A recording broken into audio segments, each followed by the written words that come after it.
Akaniambia wacha twende hospitalini uende ukamuone. Mimi sikupelekwa kwa hospitali. Mwanzo niliingizwa kwa pub inaitwa. Unafanyiwa introduction kwa principal kwa pub. Exactly. Ndio principal akaniambia unfortunately kijana ametuacha hii asubuhi. Hello Tuko family. My name is Kingori Wangeshi. Now you remember Kalen Bwana, Mama Naftal, whose child died in school. The advocate who took up the case, Advocate Karoki, has informed us that he did write to several institutions, including the IG, the CJ, OCS Huruma Police Station, Sub-County Director of Education, the DCI, Ministry of Interior, as well as that of Education, and Kenya National Commission on Human Rights. And that process is well on course. Now, even before that case is concluded, another mother is mourning here in Kiambu, because even the wreaths on her son's gravesite have not yet dried up since she buried her son.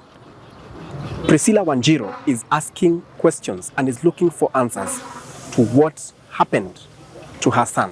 Let's get to hear her story. Jina yangu naitwa Priscilla Wanjiru Hinga. Mimi ni mama wa watoto wawili, lakini moja ni marehemu Sebastian Njoroge na ndugu yake ni jamaa ya Hinga. Sasa kati ya Sebastian na jamaa nani mkubwa? Mwenye ni marehemu ni yeye alikuwa mkubwa. Mkubwa kuwa mtoto wangu and my parents' first grandchild. Okay. Huwa unafanya kazi gani wewe? Mimi nilikuwa nimeenda kutafuta ugaibuni. Lakini wakati corona ilizidi 2020 nikarudi. Vile nilirudi na my mama akapata ya accident. Akavunjika mkono na mguu. Pole pole. Nikawa mimi ndio na take responsibilities za nyumba na boma. Na kumpeleka hosi. Hata last year ndio alienda the last surgery ya mkono. Hata ukimwona haezi fanya kitu, at least haezi jifanyia mambo yake, hata kufua haezi. So wewe ndio umekuwa ukifanya hivyo, ukimfanyia? Nimekuwa nikifanya yote. Kuangalia ng'ombe zake, kulima kwa shamba, yani everything. Hata sometimes kuprovide pia na provide. Sababu vile nilikuja akawa pata hiyo accident kidogo yenye nilikuwa nayo nilitumia kumpeleka therapy, kulipa gari kumpeleka huko. So ikawa hivyo, nikawa hizi ndio nilikuwa nagojea mtoto wangu mwenye ni marehemu. Maana tuliagana na yeye na ndugu yake nisisafiri kwa huu mwaka, nisafiri mwaka ujao. So when nilikuwa namgojea, because tulikuwa tuna brother yake December ndio birthday yake. We were hoping to celebrate wote, but unfortunately kulienda vile kulienda. Pole sana. Sasa tukawa tumeagana, akiingia form 2 na mimi niende nimtafutie, maana ndugu yake next year ataingia class 8, hii grade 8. Na hiyo kuingia grade 9 na yeye akiwa form 3, I need nahitaji pesa, sababu form 3 inakuanga gumu na ni kama tu form 1. Ndio aweze kuendelea na kusoma. Unfortunately haiko happen. Mtoto wangu alienda tu hivyo. Pole sana. Na vile alienda shule alikuwa mzima. Mtoto wangu hajaigonjeka. Ati ile ugonjwa unasema inamsumbua. Gali akiwa katoto kadogo na ile itu inakuanga ni kama kwa kila mtoto. Watoto wanagonjekanga. Alikuwa na ile shida ya baridi ya kifua, but alikuja akapona. Tangu akuwe mzima mimi sijaimpeleka hosi hati sababu ya kifua ama nini, labda homa ama ile tonsils hiyo tu. Sijaimpeleka hosi sababu ya kitu ingine. Sasa mimi nilipigwa simu kukiwa Wednesday. Masaa kama haya ya saa 6. Na simu ya kwanza ilikuwa 11:44. Nilikuwa huko chini kutafutia ng'ombe majani. Sikupata kushika simu. Then 11:45 mahali nilikuwa nimeweka simu, nikaisikia ikiita. Nikaenda nikachukua, nikaambiwa ni matron na secretary wa shule. Niende nichukue mtoto mgonjwa. Nikawauliza ni nini mbaya. Akaniambia mtoto ni mguu. Mimi nikawauliza mguu imevunjika? Wakaniambia wamempeleka hospitalini na amepigwa x-ray na hakuna shida kwa mguu. Sasa mimi nikawaambia kwa saa hii siwezi fika, maana nitafika usiku na nitakuja tafuta mahali pa kulala. Na hata fare sina. Nataka nitafute fare yake na yangu ya kwenda na kurudi. Haya, nikawaambia Thursday nitajaribu niwezavyo. Siku hiyo Thursday tukaamkia 6 in the morning. Class teacher akanipigia, akaniambia Mama Sebastian, kujia Sebastian ni mgonjwa. Nikamuuliza ni nini? Akanijibu tu the same, ameniambia mtoto ameumia mguu na tumempeleka hospitali na amepigwa x-ray. Nikamuuliza aliumia mguu akiwa wapi? Akaniambia ati walikuwa kwa field wanacheza ball. Nikamwambia sawa, mimi wacha nitafute venye nitafanya nikuje. Then wakanifuata na message shule zitafungua Saturday. Nikamwambia mwalimu, siwache nitume fare yake muniingizie kwa gari nimgoje town. Nimchukue nimpeleke Kenyatta. Kama ni mguu. Wakasema lazima niende mimi ndio nitoke na mtoto shule. Normally huwa mnawaendea shuleni? Hatuwaendei. The thing is, hata nilimuuliza huyo mtoto ashawahi nipigia simu. Akaniambia mam, niko Chuka, nitumie fare, nimefukuzwa. Nikamwambia usiwahi toka kwa shule kama huja confirm na basa kama school fees yako imelipwa. Sasa hiyo namwambia akalie motorbike, mtu wa motorbike anipatie namba nimwekee pesa ya kumrudisha shule. So hata mimi shule sikuwa na isipokuwa tu ni remedio. Mimi kwa hiyo term nilikuwa na balance ya remedio na hiyo inalipwa kando na school fees. Na 1,300 tu ndio nilikuwa nimebakisha kwa hiyo shule.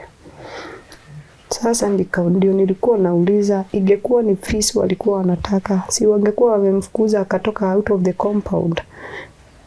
Mbona hawangemweka kwa gari? Then to make the matter worse, huyu mtoto alishinda kwa reception. I have some sources, I have gathered information. Alishinda Sunday kwa reception akiwabeg wampe simu, they didn't give the phone. Monday the same thing, mtoto akawa laid in kwa dormitory. Sasa mtoto wangu sasa wananipigia wameona hawawezi na hawajampeleka shule hosi. Sasa mimi nikawa nashangaa. Wanasema walitoa mtoto Chuka is 15 to 20 minutes to Chuka referral. Kutoka hapo kuingia Embu it's almost an hour. Na then it's a private hospital. Na mtoto ako na UPI. Why could they not take my son kwa hiyo referral? He be admitted there. Hata kama ni bill ningechanga na Mungu angenisaidia nilipe, kama ingekuwa to an extent, hata kama ni mguu angekatwa I could. So sorry. Ingekuwa tu ni sawa. Mungu angeprovide hata prosthetic leg. Lakini ngali namuona. Lakini unfortunately mtoto wangu alikufia kwa dom. Hiyo Friday nilifika shule around 8:05. Mimi nikawekwa reception for 4 hours. Nikaingia kuuliza deputy principal Mr. Dobi ako wapi mtoto. Aliniambia ngoja hapo nje. As I was in my waiting, kaingia gari na ikatoka, which I don't know kaa ilikuwa inatoa mwili ama ni nini. So sidhani walikuwa wanatarajia nitafika mapema hivyo. Ilikuwa ni gari ya aina gani? Ilikuwa inakaa Probox hivi. Iliingia na ikatoka. Then mimi nikaambiwa nigojee hapo saa 5 ndio matron alikuja. Nikamwambia niambie kama mtoto wangu yu hai ama hayuko hai. Kaniambia wacha twende hospitalini uende ukamuone. Mimi tukatoka. Vile tulitoka, mimi nilimlipia fare kutoka hapo kuingia Tuko Town. Tukafika, akaniambia tushukie hapa. Tukashuka, mimi sikupelekwa kwa hospitali. Mwanzo niliingizwa kwa pub inaitwa Spark. Pub? Yes, ni pub inaitwa Spark hapo Tuko Town. Utasonga kidogo ukienda kupiga junction, iko on this side. Kamejificha hapo. Nikaingizwa hapo, nikapata mwanaume amekaa ako macho ine. Sasa ndio matron akani-introduce, huyu ndiye principal wa shule. Kulikuwa saa ngapi? Hiyo ilikuwa sasa kitu saa 6 sababu matron alikuja saa 5. Saa 6 ya mchana? Unafanyiwa introduction kwa principal kwa pub? Exactly. Sasa ndio akaanza kuniambia ilikuwa mtoto alizidiwa na kijana. Sasa nani anakuambia, ni matron ama ni principal? Sasa walianza kupiga kaa ni story. Ikafika mahali nikamwambia niambieni mtoto wangu yu hai ama hayuko hai. Ndio principal akaniambia unfortunately kijana ametuacha hii asubuhi na mtoto wangu alikufia kwa dom. Mimi intuition yangu hainidanganyangi. Alikufia kwa dom, maana walisema wakati watoto waliamuka to go for the breakfast, ati watoto walijaribu kumuamusha na hakuamuka. Si unaona alikufa usiku na watoto wanaamukianga uji yao ya kwanza ni saa 11 asubuhi. Then they kept my son. Hawakuita polisi, they just pretended walikuwa wanampeleka kwa emergency. Maana daktari mwenye nilisaini na yeye death certificate aliniambia wao ndio walipokea mtoto, lakini alikuwa shaenda kitambo. Sasa wao walikuwa wana pretend walikuwa wanampeleka hospitali, amekufia jiani. Mtoto alikuwa amekufa kitambo. Sasa tukiwa pale Spark ndio akaanza kuniambia akawakaana. Nikawaambia niambieni mtoto wangu yu hai ama hayuko hai. Akaniambia unfortunately kijana ametuacha hii asubuhi. Nikamuuliza ako wapi.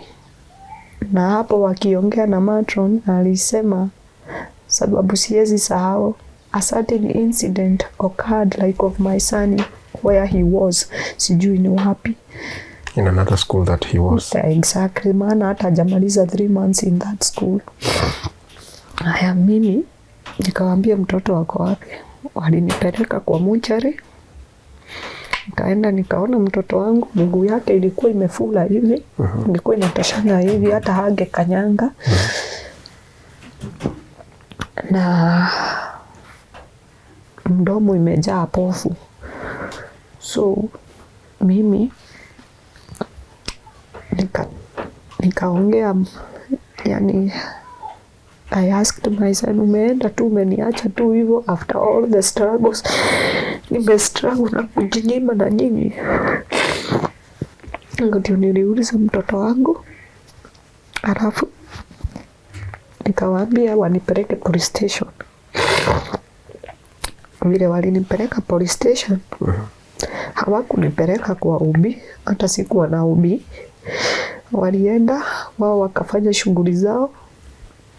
Hata nikaingizwa ubi, it's on right. The opposite room on left ilikuwa na madam. Akaniuliza majina yangu, kama vile Mortuary niliulizwa majina yangu na majina ya mtoto na mimi ni nani kwa mtoto. Nikawaambia the same case na hapa kwa huyo madam wa police station. Sasa mimi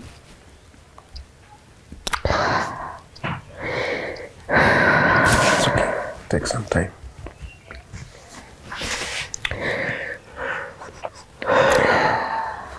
Sasa mimi nikaambiwa, huyo madam akaniambia pole. Principal ndio akaniuliza itakuwaje na mwili. Nikamwambia mtoto wangu naweza, yani I was confused. Nikamwambia naweza enda na yeye. Akaniuliza with which means. Nikamwambia even an ambulance. Akaniambia ambulance ni costly, lakini kuna mzee najua pale chini naweza enda tuongee tusaidiane. Unaona? Mimi kitu tu ikani hit. Nikapigia my father simu. Nikamwambia wananiambia nikuje na mwili ya mtoto. Babangu akaniambia usiongee na mtu na usikule chochote huko. Just go take yourself to the stage. Upande gari uende. Vile tulifika stage, principal ni yeye alinidrop na gari yake. Akanipatia kuna pahali wakati mlikuwa mnaenda mortuary mlitoka kwa pub. Tulitoka kwa pub nikapelekwa kwa mortuary. Hapo kwa pub ndio wali break the news. And then nikawaambia nataka kuona mtoto wangu. Ndio wakanipeleka kwa mortuary, nikaenda nikaona mtoto wangu. Then we went to the police station. Sikuingizwa kwa OB, nilipelekwa the opposite room. Sasa vile alisema, kuna kitu nataka kuelewa hapa. Because it is shocking to me. Information ulibrekiwa about your son kwa pub. Exactly. Na principal wa shule. Why could not they, kwa nini hawangeita polisi watoe mtoto kwa dormitory maana alikuwa amekufia huko? They took that step kujifanya wanamkimbiza hosi, which they didn't. Sasa ikaenda hivyo. Mimi nikapanda gari nikakuja, nilifika saa 1 hapa, nikazidiwa, tumbo ni kama ilikuwa inakata na vijembe. Nikaanza kuharisha damu, nikapewa first aid. Then the following day nikapelekwa hospitali ingine pale kwa masista. Niko na madawa natumia. Every week nafaa niende a kit of 3,000. The same with my son. Yeye anaumwa na kichwa upande moja. Na dawa pia naye yako nazo. By the grace of God tulienda tukapata DCI. They had another incident for their student. Alikuwa ameuliwa pia. Hiyo shule bado? Tuko University. Sasa walikuwa amekuja kufanya investigation. Alikuwa msichana. Ndio hapo mimi na wenye tulikuwa tuko na ni lika ya mzee, ni kama babangu tu, ni baba na my mom na my cousin na my friend na babangu. Tukaenda wakaongea na DCI. DCI wakasema watolewe mwili. Vile walisema watolewe mwili, wakachukua ripoti zao wakaenda. Sisi wakatuambia tuwafuate kwa station. Tukaenda, wakawa wanashughulikia hii mata yenye ilikuwa tuliwapata wakishughulikia. Wakamaliza, tukafuatana mpaka shule. Walikuja, ndio principal dakika kidogo akaingia. Akakuja, tukaenda kwa ofisi yake. Sasa akaanza ile, ni mtu ajui hata kuongea kwa upole. Yani ni kama hii kitu, it's like, you care less. Akawa tu anapiga mdomo. Sasa akaitishwa na DCI x-ray ya mguu. Hawakuwa nayo. Walikuwa na fake x-ray ya kifua. Maana niliona, maana kulingana na vile mwenye alifanya postmortem alisema if mtoto alikuwa amepelekwa hospitalini hakuna daktari angemruhusu aende nyumbani, angempeleka direct to the ward. Kuna hiyo fake x-ray hakuna x-ray ya mguu, na walisema mguu haijavunjika. Na mara wanasema principal mwenyewe aliniambia ati mtoto aligongwa na mtoto mwenzake wakiiba praise and worship. The same thing with the deputy, ati mtoto amegongwa na mtoto mwenzake wakiiba praise and worship. The class teacher na yeye aliniambia mtoto aligongewa kwa field. You see, this is not adding up. Kila mtu ako na story yake. So sisi wapelelezi wakachukua hizo details nini. Sasa tukitoka, principal aliambia wenye mimi, maana siku hata nataka kumuona, nilikuwa nakaa tu bari na yeye. Aliwaambia hakuwa anatarajia itakuwa hivi, tungesaidiana. Alikuwa anamaanisha nini? I don't know, mimi sijui. So sisi tukaenda tukapiga simu huku, kulikuwa bado kuna chango, tukaambia tunataka pesa ya postmortem. Tukaenda kwa Mortuary, tukaambiwa postmortem ilikuwa ni 16,500. Tena kule kwa emergency kulikuwa na 6,000, na hizo siku 3 walikuwa wamekaa kwa Mortuary, kulikuwa na pesa in total ikakuwa 30,000. Haya, sasa sisi, Mungu tuseme anatupenda, tulienda na hii pesa ikapatikana. Tukiwa hapo, huyo mzee tulikuwa tumetumwa naye, ni mzee wa kijiji na ni kama babangu, maana nilika na babangu. Akauliza principal, tutasaidianaje? Alisema sisi ndio tuko na haja na postmortem. So we figure it out. Yeye hayuko interested. Si unasikia, yeye alikuwa amesema tungesaidiana. His idea was mwili itolewe kule irudi na huku kabla chochote, sababu hiyo Saturday alishinda akipiga simu akiuliza tumefika wapi. Tulienda kuangalia mwili kama imehifadhiwa vizuri, tuwaambie mahali tumefika, tusaidiane na wao. He was much willing kusaidia before all this goes to the social media na kwa serikali. Sasa ile ilifika tuende kwa postmortem, walituambia sisi ndio tuko na haja na postmortem, we figure it out mahali tutatoa pesa. By the grace of God tulisaidika na mtoto akafanyiwa postmortem, na mguu ilikuwa na clot. Report ya postmortem ilisemaje? Mtoto alikuwa na clot kwa mguu. Hiyo ndio ilimuua. Hiyo ndio ilimuua. Then hii wound iliingiza baridi, kamfanya akuwe na pneumonia. Wajua ukiwa na open wound na you are not attended, you have something else bothering you, itakuletea pia pneumonia kwa mwili. But the postmortem doctor said this is negligence. Mtoto angepelekwa shule hosi, the moment he complained he could be still here, lakini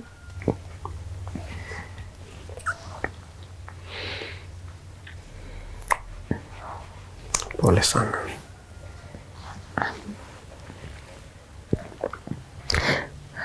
I'm so disappointed with that administration injury. My sister schooled there and I appreciate Principal Deke, but wenye wameachiwa shule, ni mixed school. Yes, it's a mixed school. Wenye wameachiwa shule, all they care, nadhani ni pesa. Maana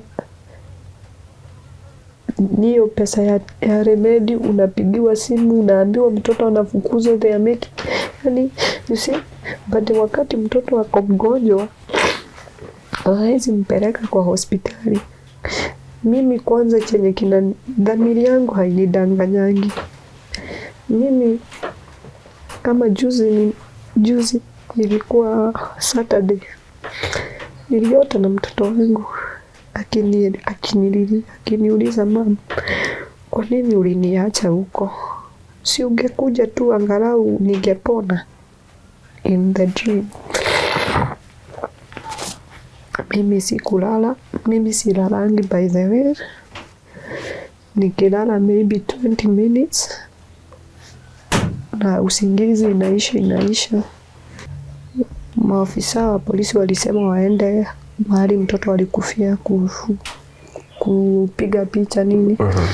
Imagine, you can't imagine, hata hiyo kitanda ilikuwa imetandikwa like nothing has happened.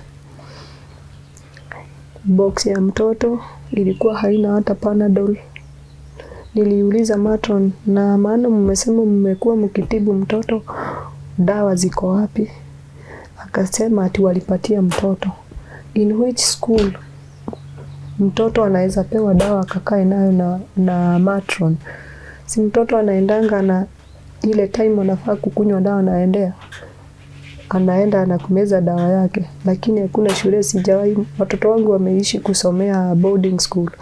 So kuna dawa hata moja mlipata pale? Hata Panadol kila yenyewe tu kupata kwa box ya mtoto, na matron alisema alipatia mtoto madawa.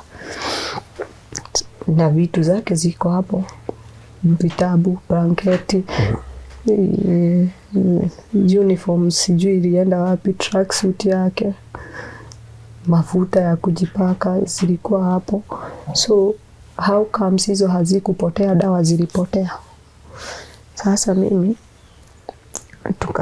tuka DCI wakatuambia tutafute pesa tuende tufanye postmortem, ndio na wao wakuja wamalizie. DCI walikuja na everything, their statement, walituchukua statement kwa mortuary.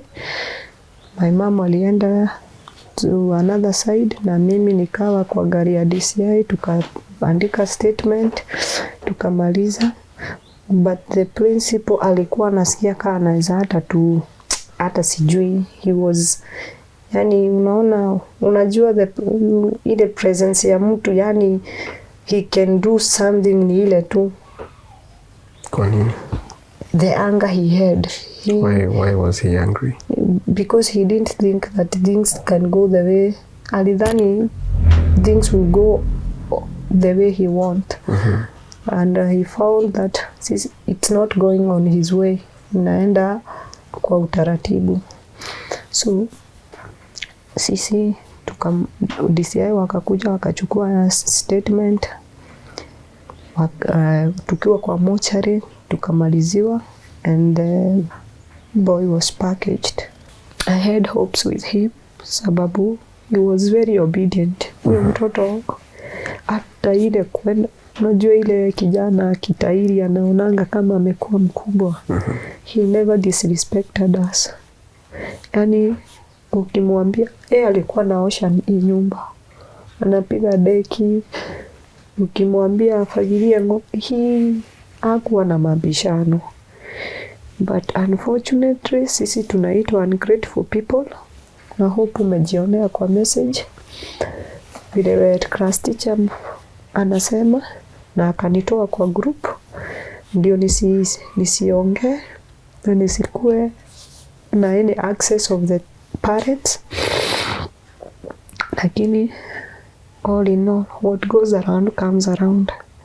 Na kuna kitu nitaambia wazazi wenye wako na watoto jori, msifurahie kuona mjengo wa shule mahali mtoto wangu alikufia, hata chokora ana afadhali. Hizo dormitory I paid 14,000.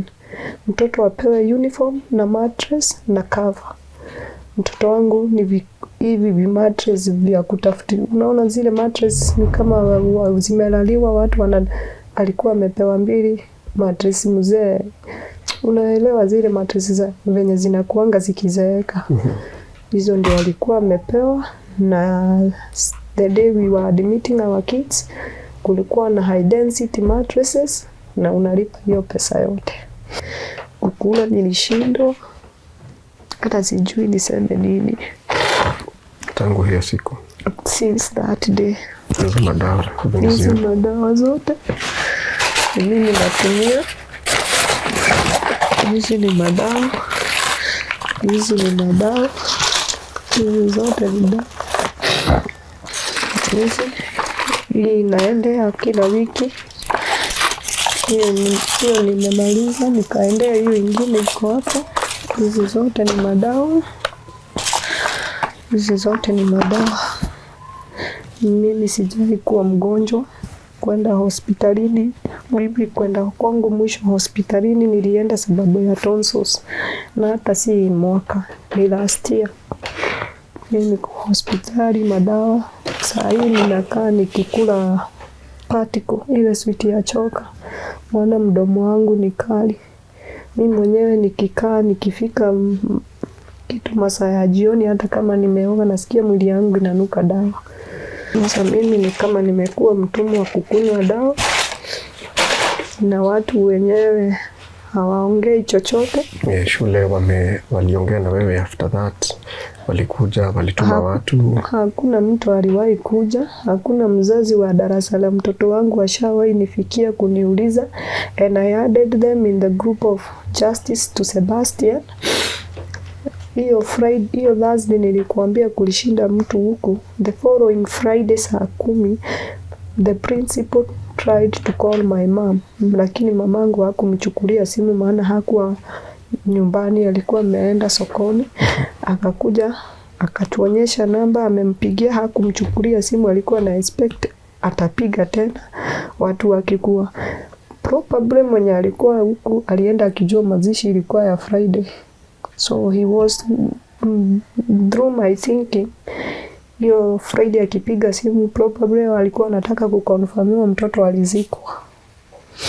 So hawajaongea na wewe tangu muachane ukachukua mtoto wako? Vile nilitoka huko hakuna mtu amenipigia simu, wala hakuna mtu amekuja kutoka na njia kukuja kuniambia pole, hata principal mwenyewe.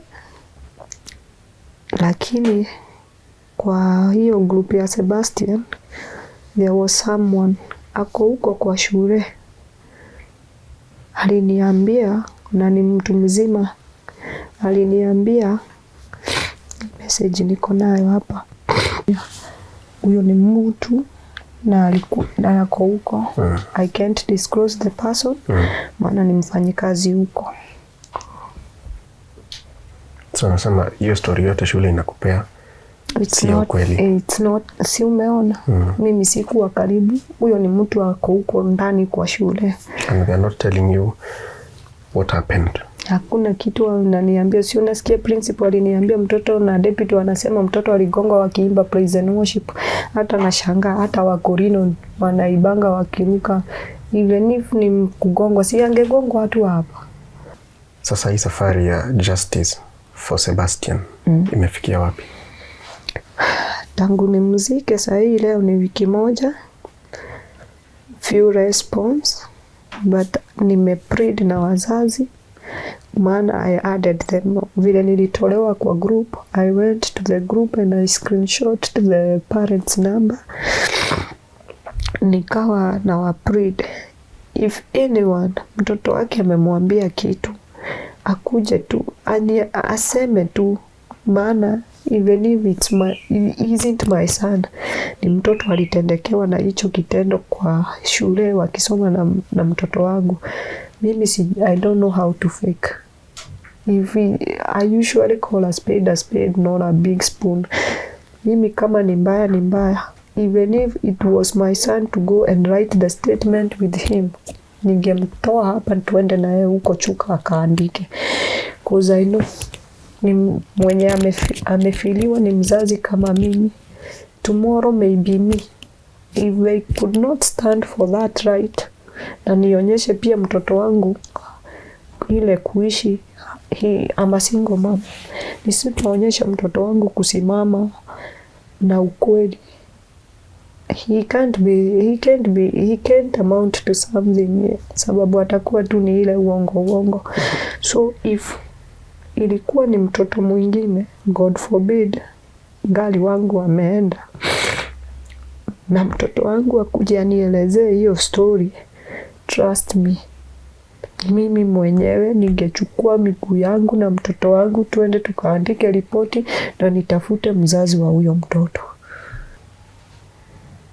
Hakuna mtu atakaye toka duniani kama uliwahi kosea mtu ukamtendea unyama, hata wewe Mungu atakuweka tu uone, hata usipolipa wewe uko na kizazi, na hata kizazi chako, they will have children. God will make you pay, na utaona, na itakuwa chungu hata kuliko yangu. Pole sana Mama Sebastian.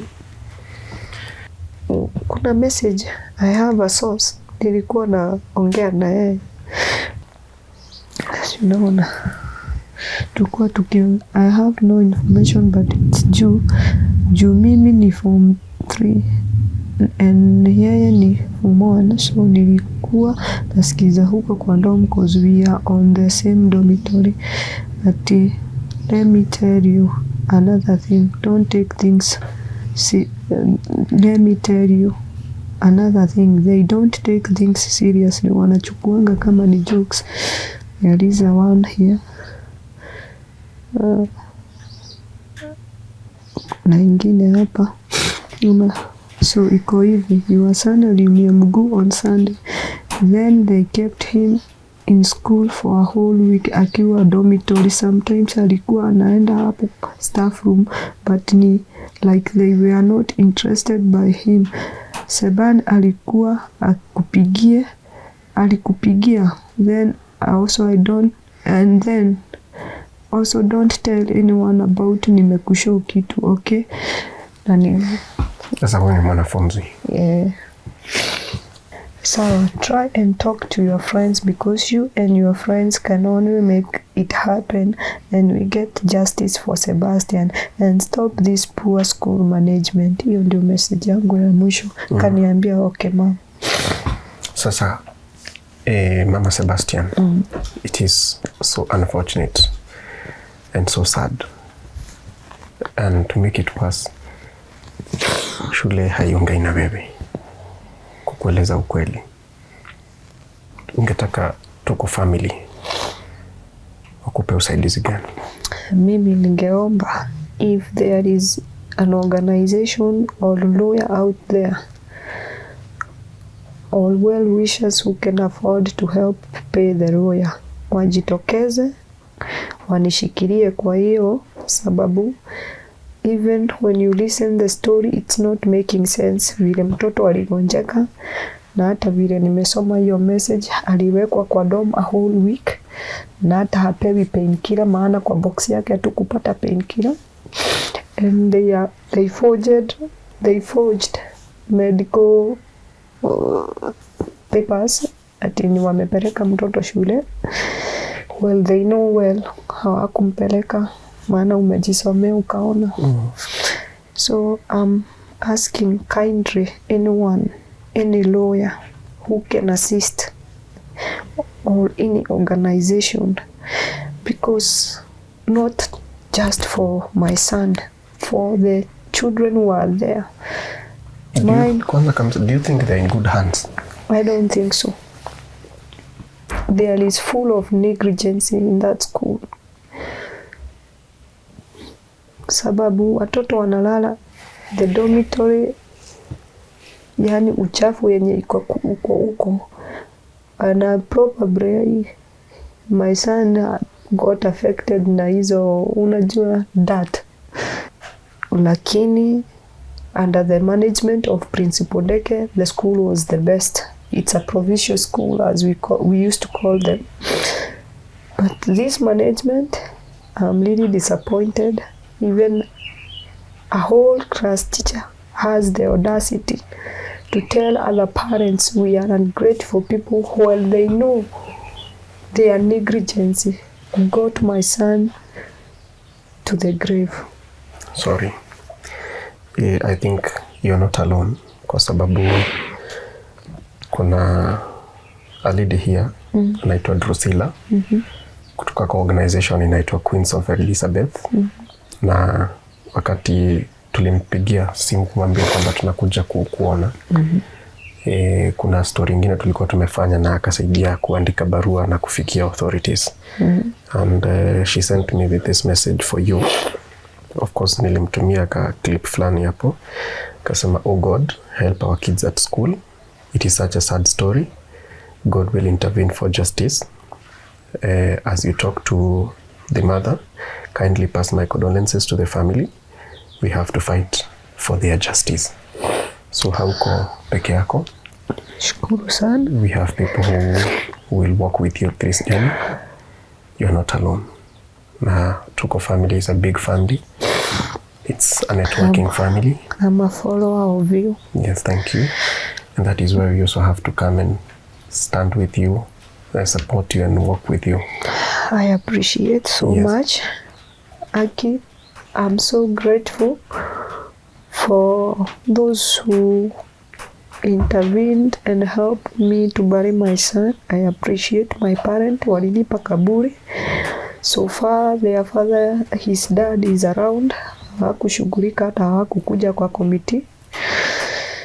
So, I appreciate my dad. Na pia kwa kina babao, ila tu kuni walitusaidia nayo. I thank them for that. Lakini I buried my child alone with my son, my little boy, and my family. You're not alone. I thank God. Pole sana. I thank you, Kengori. I appreciate you for your kindness. Kutoka all the way. The media. This thing, haijaendelea. We swept under the carpet. Yes, so far so good. Unasikia mamangu venye amesema. Alikuwa anashangaa tutaanzia wapi. Hata mambo na wakili. And so far so good.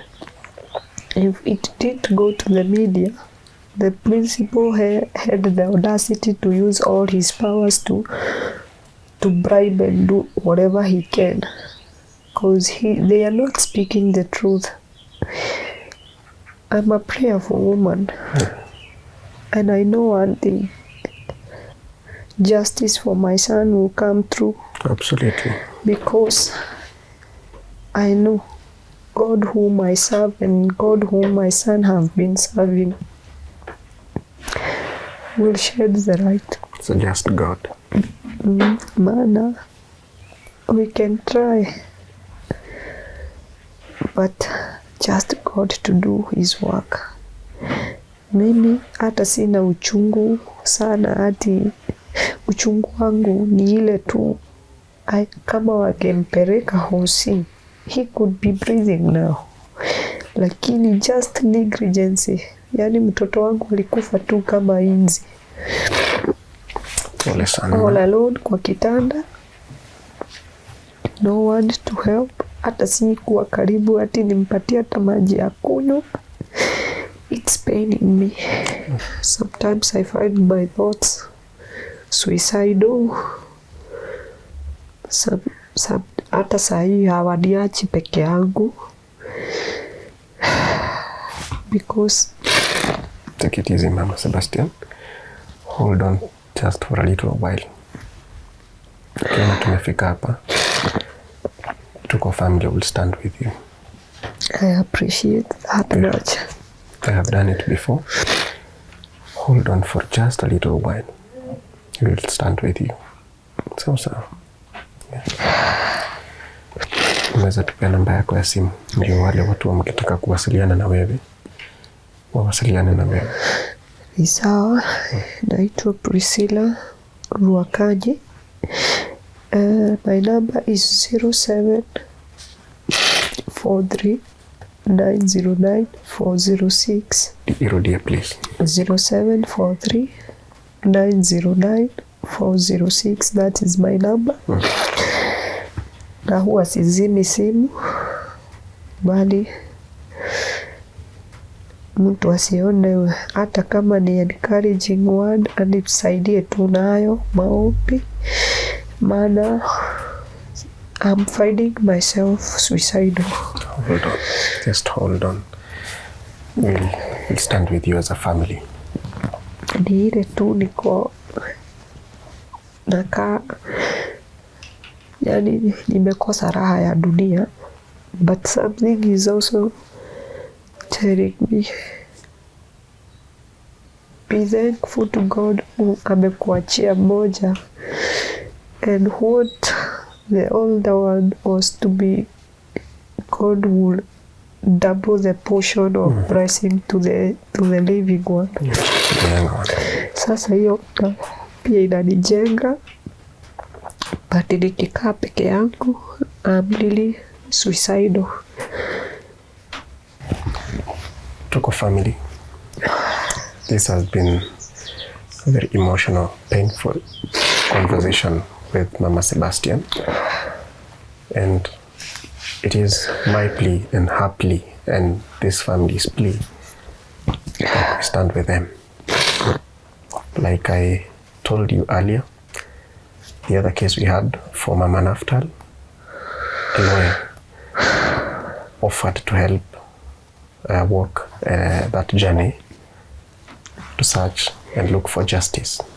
So you are out there, you are a law firm, you are an organization, or an advocate. Please come through for Mama Sebastian.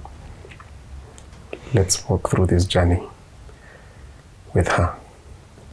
And mostly pro bono, because I know you can give back to the society, give back to this family.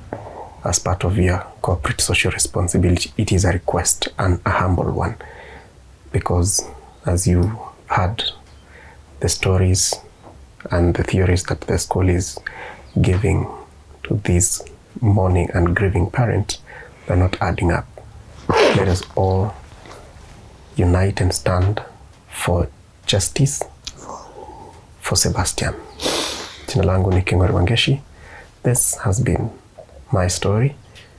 Let's do this.